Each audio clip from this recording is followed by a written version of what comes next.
In this video, I'll show you how to turn on SafeSearch in Google Chrome on your laptop. Let's get started. First, open Google Chrome on your laptop. Now, click on the three dots in the top right corner of the browser. From the menu, click on Settings.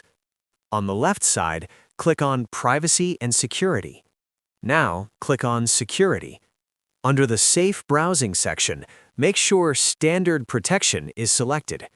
After that, scroll down and find Use Secure DNS. Turn it on if it's off. Click on Choose Another Provider. From the drop-down list, select Clean Browsing, Family Filter. That's it. SafeSearch is now turned on in Google Chrome on your laptop. I hope this video helped you. If it did, please like the video, subscribe to the channel, and press the bell icon. Thanks for watching.